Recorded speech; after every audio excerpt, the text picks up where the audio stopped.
Mrs Samiha Rahman একজন ব্যাংকার। বিগত 10 বছর ধরে পেশাগত দায়িত্ব পালনের জন্য তাকে দিনের বেশিরভাগ সময় কাটাতে হয়েছে চেয়ারে বসে। সে কারণে দীর্ঘদিন ধরে কোমর ও ঘাড় ব্যথায় ভুগছেন তিনি। এই ব্যথা সমাধানের জন্য ছুটেছেন দেশের নামিদামি সব হাসপাতালে, খরচ করেছেন হাজার হাজার টাকা। সব আশা ছেড়ে দিয়ে যখন বিদেশে চিকিৎসা নেওয়ার কথা ভাবছেন, তখন অফিসে আসা নতুন ম্যানেজার সামিয়া রহমানকে পরামর্শ দিলেন ঢাকা সিটি ফিজিওথেরাপি হাসপাতালে চিকিৎসা নেয়ার। নতুন ম্যানেজারের কথায় ভরসা রেখে সামিহা রহমান ধানমন্ডিতে অবস্থিত ঢাকা সিটি ফিজিওথেরাপি হাসপাতালে গিয়ে ডাক্তারের পরামর্শ অনুযায়ী চিকিৎসা শুরু করলেন। কয়েকদিনের মধ্যেই তিনি দেখলেন তার দীর্ঘদিনের কোমর ও ঘাড় ব্যথা কমতে শুরু করেছে। বিদেশে না গিয়ে কম খরচে দেশে চিকিৎসা করিয়ে মিসেস সামিহা রহমান যেমন সন্তুষ্ট, তেমনি দেশে হাঁটু, ঘাড়, কোমর ব্যথা ও প্যারালাইসিস রোগের আন্তর্জাতিক মানের চিকিৎসা সেবা দিতে পেরে ঢাকা সিটি ফিজিওথেরাপি হাসপাতাল গর্বিত। ঢাকা সিটি ফিজিওথেরাপি হাসপাতাল, ফিজিওথেরাপি চিকিৎসায় নির্ভরতার প্রতীক। দর্শক আসসালামু আলাইকুম, স্বাগত জানাচ্ছি ঢাকা সিটি ফিজিওথেরাপি হাসপাতাল নিবেদিত স্বাস্থ্য কথায় আপনার জিজ্ঞাসা অনুষ্ঠানের আজকের পর্বে। বরাবরের মতোই আছি আমি ডক্টর মাহমুদা এবং আমাদের সাথে থাকবেন একজন গুরুত্বপূর্ণ গেস্ট। দর্শক, স্বাস্থ্য কথার অনুষ্ঠানগুলো সাধারণত আমরা সাজিয়ে থাকি সমসাময়িক স্বাস্থ্য বিষয়ক কিছু গুরুত্বপূর্ণ বিষয় নিয়ে, আর ঠিক তেমনই একটি গুরুত্বপূর্ণ বিষয় ইনফার্টিলিটি বা বন্ধ্যাত্ব রোগ। আর এ বিষয়ে কথা বলতে আজকে আমাদের সাথে সংযুক্ত হবেন ডাক্তার কামরুন নাহার, গাইনোকোলজিস্ট এবং ইনফার্টিলিটি বিশেষজ্ঞ, নারায়ণগঞ্জ 300 বেডের হাসপাতাল। ম্যাডাম আসসালামু আলাইকুম। ওয়ালাইকুম আসসালাম। কেমন আছেন ম্যাডাম? আলহামদুলিল্লাহ ভালো আছি, আপনি ভালো আছেন? জি ম্যাডাম, আলহামদুলিল্লাহ ভালো আছি। ম্যাডাম স্বাগত আমাদের প্রোগ্রামে। ধন্যবাদ। দূরের এবং কাছের সবাইকে শুভেচ্ছা জানিয়ে আমরা আমাদের অনুষ্ঠান শুরু করতে যাচ্ছি। ধন্যবাদ ম্যাডাম। ম্যাডাম প্রথমেই আমি আপনার কাছে জানতে চাইবো দর্শকদের উদ্দেশ্যে, দর্শকদের পক্ষ থেকে, যে আসলে বন্ধ্যাত্ব বলতে আমরা কি বুঝি? আসলে যেটা আমরা বুঝি যে বন্ধ্যাত্ব কিংবা ইনফার্টিলিটি কিংবা সাবফার্টিলিটি যেটাই বলি না কেন, কোনো দম্পতি 1 বছর নিয়মিত একসাথে থাকার পর যদি কোনো ধরনের জন্ম নিয়ন্ত্রণ পদ্ধতি ছাড়াই বাচ্চা নেওয়ার চেষ্টা করেন এবং সেই 1 বছরের চেষ্টার পরে ওনারা যদি বাচ্চা নিতে সক্ষম না হন, তখন সেই দম্পতিকে আমরা বন্ধ্যাত্ব রোগে ভুগছেন কিংবা ইনফার্টিলিটি রোগে ভুগছেন বলে চিহ্নিত করে থাকি। ধন্যবাদ ম্যাডাম। এক্ষেত্রে কি বয়সের কোনো ভ্যারিয়েশন আছে, যে এই বয়সে এতদিন বা ওই একটু বেশি এজ হলে বেশি দিন? হ্যাঁ, আসলে আমাদের দেশে যেটা হয় যে বাচ্চা না হলে সেটা একটা মানে পারিবারিক সমস্যা কিংবা সামাজিক সমস্যা হিসেবেই চিহ্নিত হয়ে থাকে। অনেক সময় এই বন্ধ্যাত্ব রোগের জন্য অনেকের সংসার বিচ্ছিন্ন হয়ে যায়। তো বয়সের তো একটা ভেরিয়েশন আছেই। যেমন বলা হয়ে থাকে যে মহিলাদের যে ডিম্বাশয় এটি একটি ব্যাংকের মতন। জন্মের সময়ই নির্ধারিত কিছু ডিম্বাণু থাকে, ব্যাংকে জমা থাকে। যখনই একটি মেয়ের মেনস্ট্রুয়েশন শুরু হয়ে যায়, তখনই প্রতি মাসে কিছু ডিম খরচ হয় কিংবা ঝরে পড়ে। এবং বিয়ের পরে যদি প্রতি মাসে যখন ওভুলেশন হয় এবং বাচ্চা না হয়, তখনই কিছু ডিম নষ্ট হয়ে যায়। তো 15 থেকে 35 বছর বয়স, এই যে একটি সময়, এই সময়ের মধ্যে যত দিন যায় ততই ডিমের সংখ্যা কিংবা ডিম্বাণুর সংখ্যা কমতে থাকে। তো সেক্ষেত্রে আমরা বলে থাকি যে 22 থেকে 30 বছর এটা হচ্ছে গোল্ডেন টাইম বাচ্চা নেওয়ার জন্য। 30-এর পরেই আস্তে আস্তে দেখা যায় যে সন্তান সম্ভাবনা কমে যায়, কারণ ডিমের রিজার্ভ আস্তে আস্তে কমতে থাকে। আর যতই ডিমের রিজার্ভ কমে ততই বাচ্চা হওয়ার সম্ভাবনা কমে যায়, কিংবা যদিও হয় তাহলে দেখা যায় যে সেখানে অটিস্টিক বাচ্চা কিংবা জন্মগত ত্রুটি সম্পন্ন বাচ্চার সম্ভাবনা বেশি থাকে। ধন্যবাদ ম্যাডাম আপনাকে। তাহলে আপনি একটু যদি কারণগুলো নিয়ে একটু আলোচনা করতেন, যে আসলে বন্ধ্যাত্বের কারণগুলো কি? আসলে কারণ হিসেবে যদি বলি তাহলে যে রেটটা আসে যে মহিলাদের ক্ষেত্রে 30 থেকে 40% এবং পুরুষের ক্ষেত্রে প্রায় সমান সমানে 30 থেকে 40% বন্ধ্যাত্ব হয়ে থাকে, এবং 10% আমরা বলি যে কোনো কারণ নেই, অর্থাৎ এটাকে আমরা বলি আনএক্সপ্লেইন ইনফার্টিলিটি। আর 10% ক্ষেত্রে স্বামী এবং স্ত্রী উভয়েরই সমস্যা থাকে। তো প্রাথমিক কারণ কিংবা যে প্রাথমিক ধরন বা প্রাইমারি ইনফার্টিলিটি এবং দ্বিতীয় ধরন বা সেকেন্ডারি ইনফার্টিলিটির অনেক কারণ রয়েছে। প্রাইমারি কারণ হিসাবে আমরা যদি একজন মহিলাকে চিহ্নিত করে থাকি, তাহলে দেখা যায় তার ওভুলেশনের প্রবলেম থাকতে পারে, তার টিউব যেটা ডিম্বনালী সেখানে সমস্যা থাকতে পারে, কিংবা ইউট্রাস যেটা গর্ভাশয় সেখানেও কিছু সমস্যা থাকতে পারে। আবার সার্ভিক্স যেটাকে বলে থাকি জরায়ুর মুখ, সেখানেও কিছু সমস্যা থাকতে পারে। তাহলে ওভুলেশন ডিসফাংশনে যেটা আসে সেটা ম্যাক্সিমাম সময় যেটা আমরা বলি সেটা হচ্ছে যে ওভুলেশন হচ্ছে না। আমাদের দেশে যেটা ম্যাক্সিমাম আমরা দেখে থাকি যে অল্প বয়সে, কিশোরী বয়সেই মাসিকের সমস্যা হচ্ছে, অল্প মাসিক হচ্ছে এবং আস্তে আস্তে মাসিক বন্ধ হয়ে যাচ্ছে, কিংবা অনেক ওজন বেড়ে যাচ্ছে, শরীরের লোম বেড়ে যাচ্ছে, অর্থাৎ এটাকে আমরা পলিসিস্টিক ওভারিয়ান সিনড্রোম বলে থাকি। এই সংখ্যাটা কিন্তু আমাদের দেশে কম নয়, অন্তত 30 থেকে 40% মেয়ে এই সংখ্যায় মানে এই সমস্যায় ভুগে থাকে। এছাড়া টিউবাল ডিজিজ যেটা আমরা বলছি, টিউবে যদি গনোরিয়া, সিফিলিস কিংবা অল্প বয়সে টিউবারকুলোসিস যক্ষা জাতীয় রোগ হয়, তখনও কিন্তু টিউব ব্লক হয়ে যাওয়ার সম্ভাবনা থাকে। এছাড়া জরায়ুর কথা কিংবা গর্ভাশয়ের কথা যেটা বলছি, সেখানে টিউমার থাকতে পারে, যেমন আমরা যেটাকে বলে থাকি ফাইব্রয়েড ইউটেরাস কিংবা অ্যাডিনোমায়োসিস কিংবা আদার্স ফ্যাক্টরস থাকতে পারে। আর সার্ভাইকাল ফ্যাক্টর তো বললাম যে ইলংগেটেড সার্ভিক্স যদি থাকে, তখন এই লম্বা পথ দিয়ে যে জার্নিটা স্পার্মের কিংবা শুক্রাণুর যে যাওয়ার ব্যাপারটা সেখানেও বিঘ্নিত হতে পারে। আর পুরুষ বন্ধ্যাত্বর বেলায় আমরা যেটা ধরে থাকি যে অনেক সময় জেনেটিক সমস্যা থাকে, যেটাকে আমরা আমাদের ডাক্তারি ভাষায় XY সিনড্রোম কিংবা ওয়াই ক্রোমোজোম ডিলেশন এগুলো বলে থাকি। তাছাড়া কিছু এন্ডোক্রাইন কিংবা হরমোনজনিত সমস্যা থাকে। এর মধ্যে পুরুষ ওবেসিটি কিংবা থাইরয়েড ডিসফাংশন থাকতে পারে।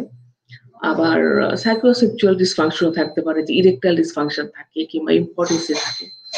এছাড়াও পুরুষের টিউবারকুলোসিস কিংবা হার্নিওরাফি এই ধরনের সমস্যা থাকতে পারে, কিংবা ইনফেকশন যেমন মাউস অর্কাইটিস থাকতে পারে, ড্রাগ, তারপর স্মোকিং এর কারণে যদি সমস্যা থাকে, যদি কেউ রেডিয়েশন খুব কাজ করে থাকে কিংবা অনেক অনেক হট ওয়েদারে কাজ করে থাকে, ভেরিকোজ নামে একটি সমস্যা থাকে, এগুলা নানান ধরনের কারণ আসলে আছে।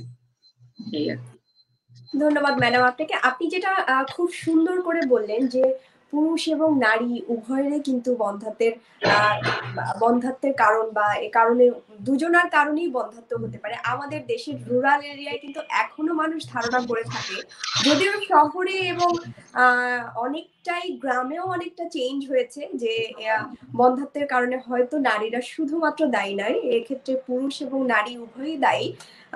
আর আপনি যেটা বললেন আরো সুন্দর করে, এখন নিশ্চয়ই দর্শকদের বুঝতে আরো সুবিধা হবে যে আসলে বন্ধ্যাত্বটা পুরুষ এবং নারী উভয়েরই হতে পারে। আসলে হ্যাঁ, বন্ধ্যাত্ব কি আগে ছিল না? আগেও ছিল, কিন্তু তখন হয়তো সচেতনতার অভাব ছিল। হয়তো এখন যে পরিমাণ ইনভেস্টিগেশন হচ্ছে কিংবা জানার পরিধি যতটুকু বেড়ে গেছে, মানুষের শিক্ষা বেড়েছে, মানুষের সচেতনতা বেড়েছে, সেজন্য এখন বন্ধ্যাত্ব রোগটাকে আমরা অনেক বেশি মানে গুরুত্ব দিয়ে দেখছি। আগেও বন্ধ্যাত্ব ছিল, কিন্তু তখন মানুষ হয়তো অতটা গুরুত্ব দিত না, শুধুমাত্র মহিলাকেই দায়ী করে হয়তো তাকে ডিভোর্স দিয়ে আবার বিয়ে করতো। এই ধরনের অনেক রকমের সমস্যা ছিল, কিন্তু এখন মানুষ সচেতন হয়েছে এবং 6 মাস 1 বছর না যেতেই যারা শিক্ষিত তারা অবশ্যই ডাক্তারের সাথে যোগাযোগ করছেন এবং ভালো রেজাল্টও পাচ্ছেন। ধন্যবাদ ম্যাডাম আপনাকে। ম্যাডাম, অনেক সময় দেখা যায় যে একজন দম্পতির একটা বাচ্চা, কিন্তু তারপর হয়তো ওনারা কিছুদিন পরে আবার চেষ্টা করলো, 5 বছর বা 7 বছর পরে, তারপর দেখা গেল যে আর হচ্ছে না। সেক্ষেত্রে এক্ষেত্রে কি কারণগুলো হতে পারে বা এদের ক্ষেত্রে আপনার পরামর্শ কি? আচ্ছা, আসলে সেকেন্ডারি ইনফার্টিলিটি কিংবা দ্বিতীয় ধরন যেটা বলছেন, সেটারও অনেক কারণ আছে। মানে একটি বাচ্চা যা স্বামী স্ত্রীর মিলিত প্রয়াসী হয়েছে এবং তাদের ঘরে আবার হচ্ছে না, তখন কিন্তু ইভালুয়েশন করে দেখতে হবে যে আসলে সমস্যাটি আবার কার। যিনি হয়তো দেখা গেল যে 25 বছরে কিংবা 28 বছরে প্রথম মা হয়েছেন, 5 থেকে 7 বছর পরে যে উনি আর বাচ্চা হচ্ছেন না, তাহলে ফিমেল ফ্যাক্টর যদি আমরা ইভ্যালুয়েট করতে চাই, তাহলে দেখতে হবে যে এই মহিলার ওজন বেড়েছে কিনা, তার থাইরয়েড কোনো ডিসফাংশন আছে কিনা, তার হরমোন আর অন্যান্য হরমোনের কি অবস্থা, তার ওভারিয়ান রিজার্ভ কেমন, এছাড়াও তার যে মহিলা মানে পুরুষ পার্টনার যিনি আছেন তারও কিন্তু একটি পরীক্ষা করে সিভেন অ্যানালাইসিস করে দেখতে হবে যে ওনার কি অবস্থা, উনি তাহলে স্মোকিং করছিলেন কিনা কন্টিনিউয়াস, কিংবা অন্য কোনো ড্রাগসে ছিলেন কিনা, কিংবা উনি যে এনভায়রনমেন্টে কাজ করে সেই এনভায়রনমেন্টটা কি হট এনভায়রনমেন্ট ছিল কিনা। তো এই ধরনের অনেক কিছু ডিপেন্ড করে। তাছাড়া কোনো অপারেশন হয়েছিল কিনা, যেমন অ্যাপেন্ডিসেক্টমি, ফিমেল পার্টনারের অ্যাপেন্ডিসেক্টমিতেও কিন্তু অনেক সময় টিউবাল ব্লকেজ হয়ে যায়। তাছাড়া অন্য কোনো অপারেশন তার আবার হয়েছিল কিনা, এ ধরনের নানান সমস্যার কারণেও ওনার সেকেন্ডারি ইনফার্টিলিটি কিংবা দ্বিতীয় ধরনের বন্ধ্যাত্ব হতে পারে। ধন্যবাদ ম্যাডাম আপনাকে। ম্যাডাম আমরা একটু বিরতিতে যাচ্ছি, বিরতির পরে ইনশাল্লাহ আবার ফিরে আসবো।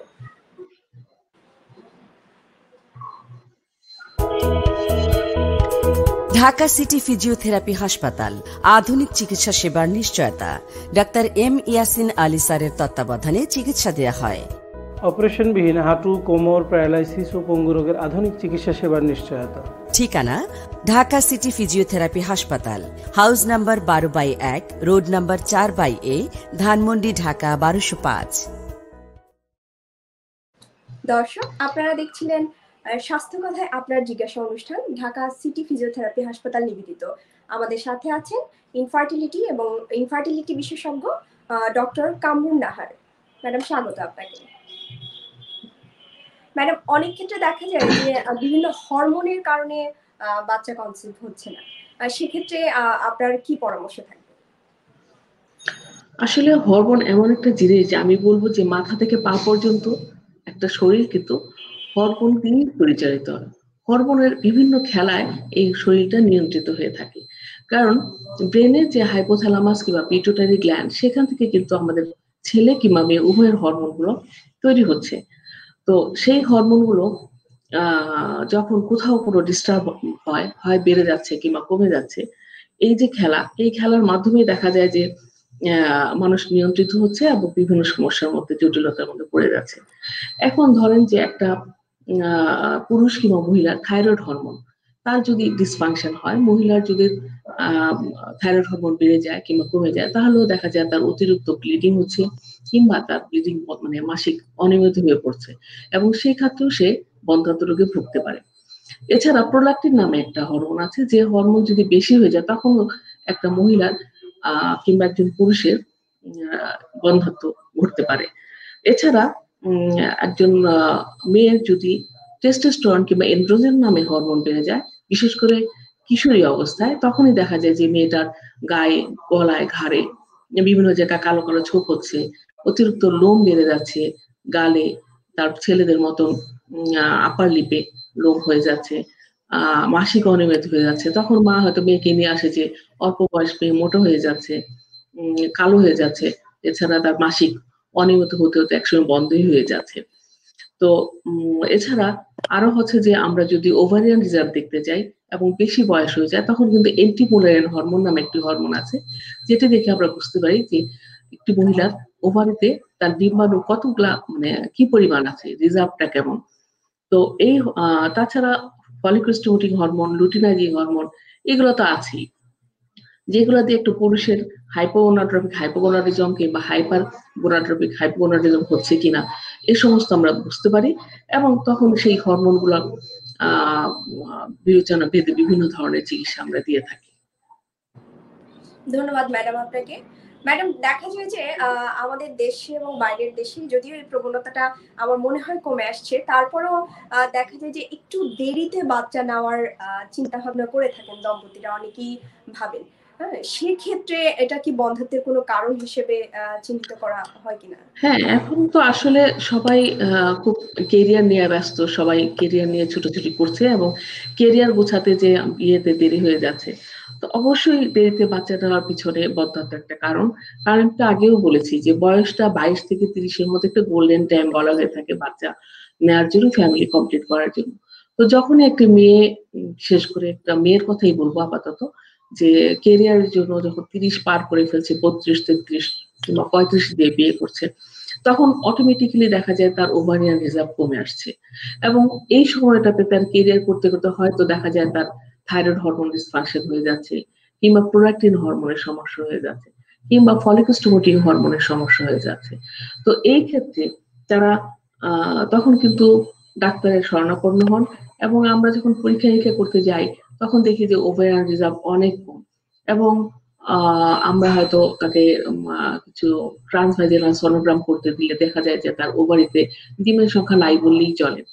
মাসিক একটা নির্দিষ্ট টাইমে 10তম দিনে কিংবা 11তম দিনে আমরা ট্রান্সভাজিনাল আল্ট্রাসোনোগ্রাম করে থাকি, এবং সেখানে আমরা দেখতে চাই যে ওভারিতে রিজার্ভ কেমন, কয়টা ফলিকল আছে ডান ওভারিতে কিংবা বাম ওভারিতে। কিন্তু ম্যাক্সিমাম টাইমে দেখা যায় যে সেই ক্ষেত্রে ওভারিয়ান রিজার্ভ খুবই কম। তো সেই জন্য আসলে দেরিতে বাচ্চা না নেওয়াই ভালো। কেরিয়ার তো করতেই হবে, পাশাপাশি ফ্যামিলি কমপ্লিট করার কথাটাও চিন্তা করতে হবে। ফ্যামিলি কমপ্লিট করে তারপর হচ্ছে ক্যারিয়ারের কথা চিন্তা করতে হবে, বা দুইটা পাশাপাশি রেখে এভাবে চিন্তা করতে হবে। ধন্যবাদ ম্যাডাম আপনাকে। আশা করি এই তথ্যগুলো দর্শকদের খুবই কাজে লাগবে। এবং দর্শক, আপনারা দেখছেন ঢাকা সিটি ফিজিওথেরাপি হাসপাতাল নিবেদিত স্বাস্থ্য কথায় আপনার জিজ্ঞাসা অনুষ্ঠান, এবং আমাদের সাথে ডক্টর কামরুন নাহার ম্যাডাম আছেন। উনি কথা বলছেন ইনফার্টিলিটি বা বন্ধ্যাত্ব রোগ বিষয় নিয়ে। আপনাদের যদি কোনো প্রশ্ন থাকে তাহলে আপনারা কমেন্ট বক্সে প্রশ্ন করতে পারেন। ইনশাআল্লাহ ম্যাডাম আপনাদের প্রশ্নের উত্তর দেওয়ার চেষ্টা করবে।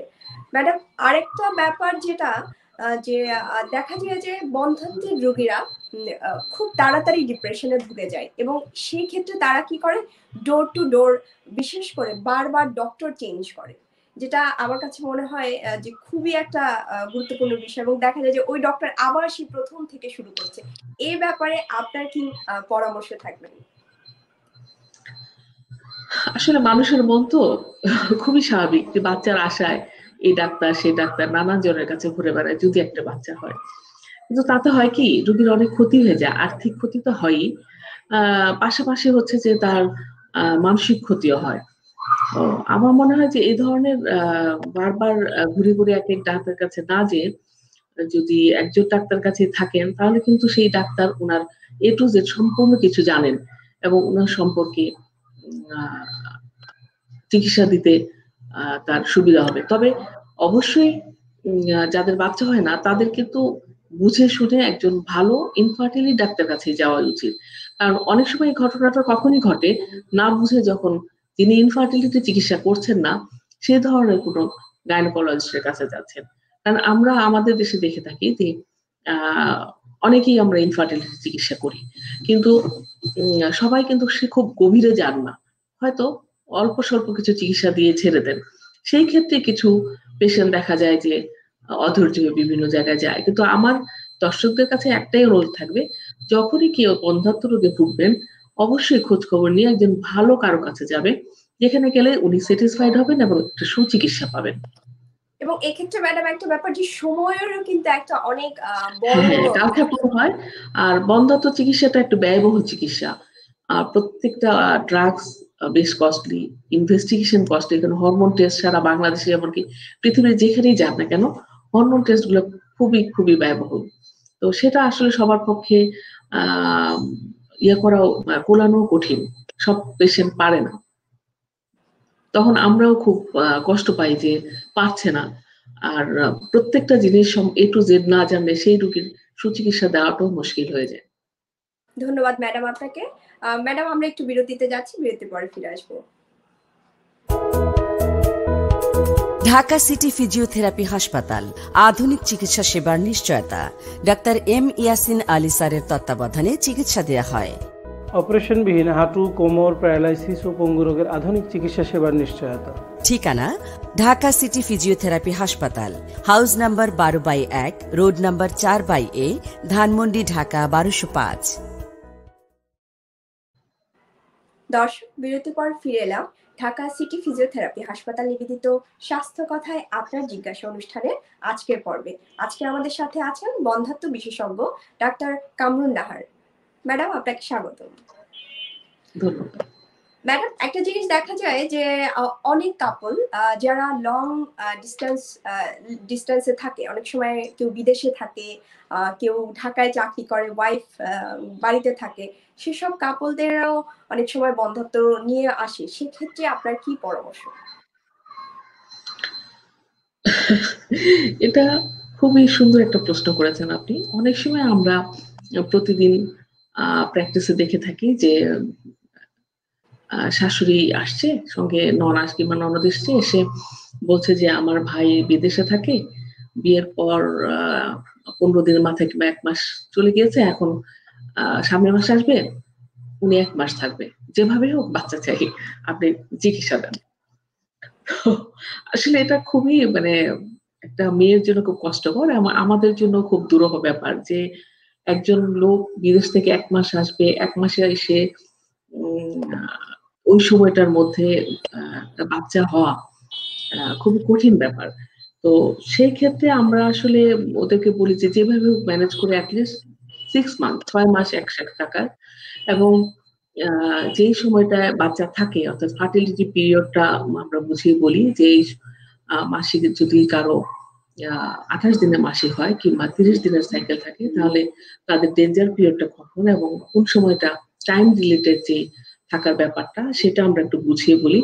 প্লাস হয়তো ফিমেল ফ্যাক্টর কোনো সমস্যা আছে কিনা সেগুলো ইভ্যালুয়েট করার চেষ্টা করি, এবং এটাও বলি যে হাজবেন্ড আসলে হাজবেন্ডের একটা টেস্ট করে সিমেন অ্যানালাইসিসটা করে যেন আমাদের কাছে নিয়ে আসে। তো সিমেন অ্যানালাইসিস আসলে খুবই মানে সস্তা, ব্যয়বহুল না, এবং খুবই ইজি একটা ব্যাপার। তো এই সমস্ত ক্ষেত্রে যদি অন্তত 2 থেকে 3 মাস সময় আমরা পাই, তখন অনেক সময় আমরা আইইউআই ইন্ট্রা-ইউটেরাইন ইনসেমিনেশনের কথাও বলে থাকি। কারণ দেখা যায় যে যারা বিদেশে থাকে ম্যাক্সিমাম অনেক সময় আমরা দেখি যে তাদের অলিগোস্পার্মিয়া থাকে, অ্যাস্ট্রোজোস টেরাটোজোস্পার্মিয়া থাকে। তো সেই ক্ষেত্রে কিংবা অনেক সময় যদি আনএক্সপ্লেইন ইনফার্টিলিটিও থাকে, সেই সমস্ত ক্ষেত্রে আমরা আইইউআই করার কথা বলি। আইইউআইটা হচ্ছে যে হাজবেন্ডের সিমেন নিয়ে আমরা সেই সিমেনটাকে আমরা প্রসেস করে যেগুলা হেলদি, মোটাই, মানে ভালো নাড়াচাড়া করে, অর্থাৎ স্ট্রাকচার ভালো, তার মটিলিটি গতিবিধি ভালো, এই ধরনের হেলদি এবং মোটাইল স্পার্মগুলোকে আলাদা করে আমরা ইন্টারট্রেন ক্যাথেটার দিয়ে আমরা একেবারে টিউবের কাছাকাছি পৌঁছে দিই। সেক্ষেত্রেও বলা হয়ে থাকে 10 to 12% সাকসেস রেট, এবং খুব ভালো একটা রেজাল্ট নিয়ে আসে। তো এটাই আসলে আমরা করে থাকি সাধারণত বিদেশ থাকে কিংবা দূরে থাকা হাজবেন্ডদের জন্য। ধন্যবাদ ম্যাডাম আপনাকে। ম্যাডাম, এতক্ষণ তো আমরা বন্ধ্যাত্বের কারণ এবং অন্যান্য বিষয় নিয়ে আলোচনা করলাম, এবার একটু চিকিৎসা ব্যবস্থায় চলে যেতে চাচ্ছি, তারপরে আমরা কমেন্টস গুলো নেওয়া শুরু করব ইনশাআল্লাহ।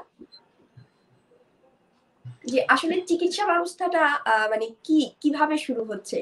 চিকিৎসাটা আসলে শুরুতে তো আমরা কাউন্সিলিং করি, স্বামী স্ত্রী উভয়কেই একসাথে কাউন্সিলিং করি, যে এটা কোনো ডিপ্রেশনের ব্যাপার না। অ্যাটলিস্ট সপ্তাহে 3 দিন আমরা নরমাল যে রেটটা অর্থাৎ একসাথে থাকার কথা বলি, সহবাসের কথা বলি, এবং দেখা যায় যে একটা কাপল যদি 1 বছর একত্রে নিয়মিত থাকে এবং সুস্থ কোনো সমস্যা না থাকে, তাহলে মোর দেন 60% তারা কনসিভ করে যায়। তো এই ক্ষেত্রে কিছু আমরা ওভুলেশন ইন্ডাকশন ড্রাগ ইউজ করি, ক্লোরিফেনসাইক্লেট কিংবা লেট্রোজোল নামে ওষুধ ইউজ করি। এছাড়াও আমরা কিছু গোনাডোট্রপিন হরমোন আছে, ইনজেকশন ফর্মে পাওয়া যায়, সেগুলোও ব্যবহার করি। আর যাদের নাকি পলিসিস্টিক ওভারিয়ান সিনড্রোম, এই সমস্ত মেয়েদের ক্ষেত্রে আমরা ওজন কমানোর কথা বলি, বারবার একই কথা বলি যে খাদ্য তালিকার অভ্যাস মানে যেগুলো আছে সেগুলো চেঞ্জ করে ওজন কমাতে হবে, এবং নিয়মিত এক্সারসাইজ কিংবা ব্যায়াম করা দরকার। অর্থাৎ একটা মেয়ের যদি আসে যে সে 80 কেজি 85 কেজি ওজন, তখন আমরা বলি অ্যাটলিস্ট তাকে 7% to 10%, 7 থেকে 10 কেজি ওজন কমাতে হবে।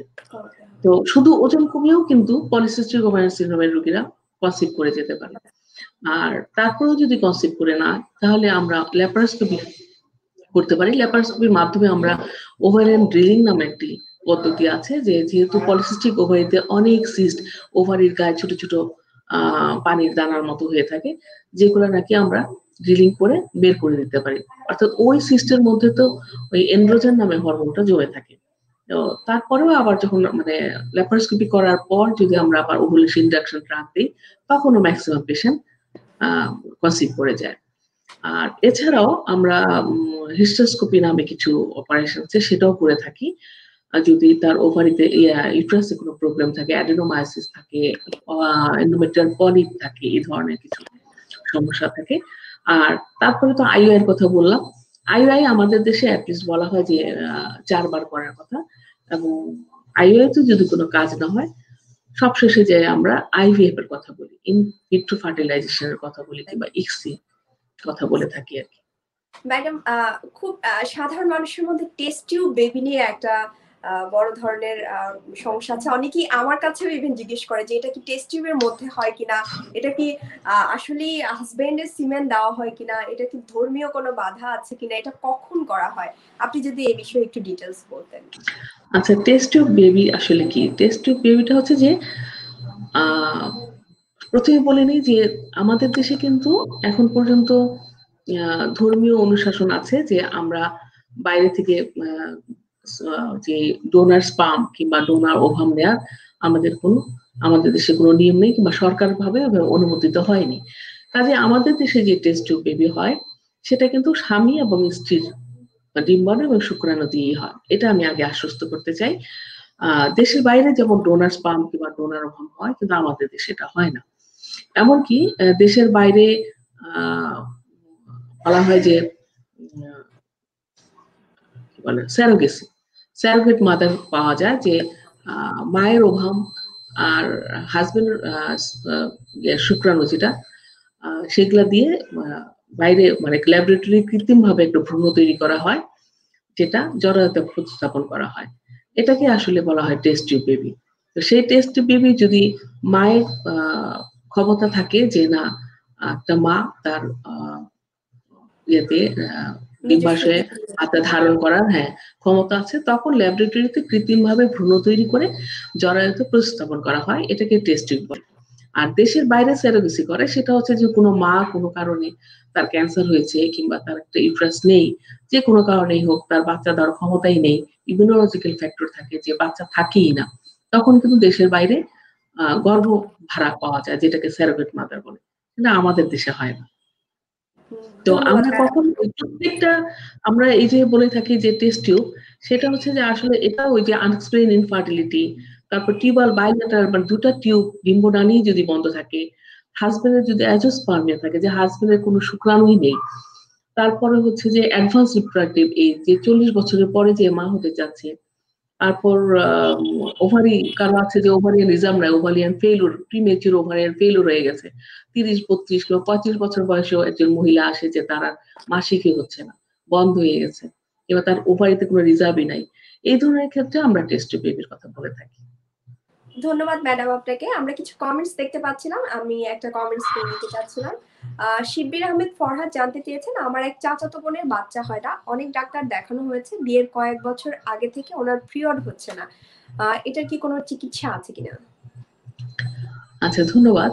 আসলে আপনার চাচাতো বোনের বাচ্চা হচ্ছে না এবং বিয়ের কয়েক বছর আগে থেকে পিরিয়ড বন্ধ হয়ে গেছে, আসলে ওনাকে একজন ভালো গাইনোকোলজিস্ট দেখাতে হবে যে বিয়ের কয়েক বছর আগে থেকে ওনার বাচ্চা কেন মানে মাসিক কেন বন্ধ হয়ে গেল।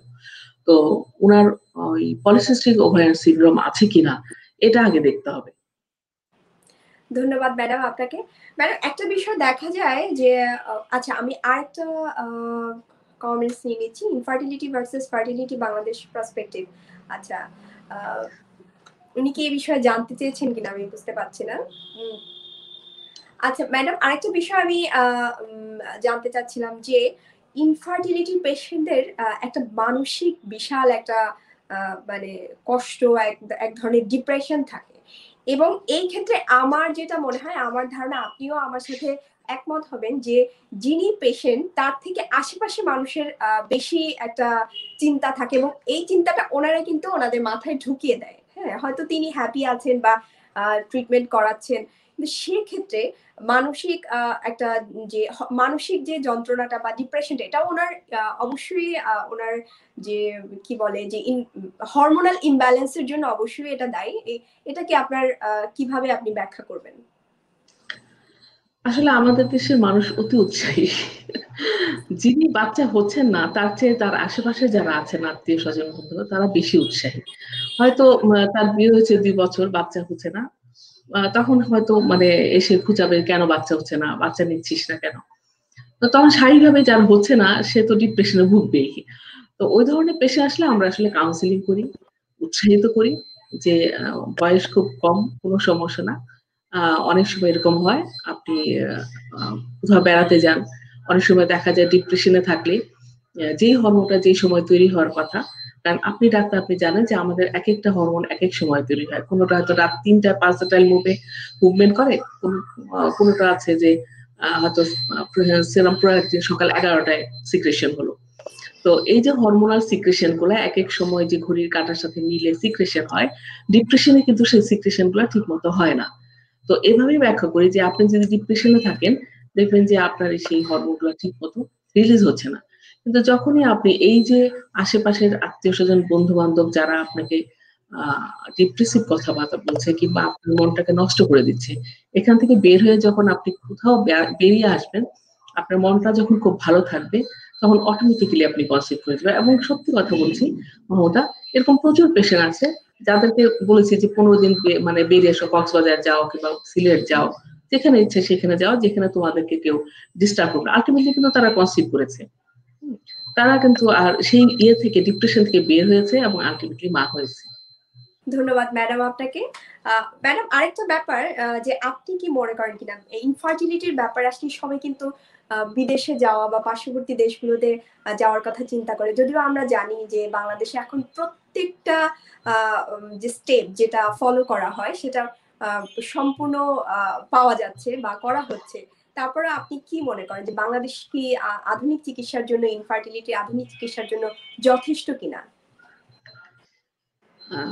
আমরা আসলে আমাদের যতটুকু আছে আলহামদুলিল্লাহ, আমাদের বেশ কয়েকটা ইনফার্টিলিটি সেন্টার, আইভিএফ সেন্টার তৈরি হয়েছে আমাদের দেশে, এবং ওদের ভবিষ্যতে আরো ইনফার্টিলিটি সেন্টার তৈরি হবে।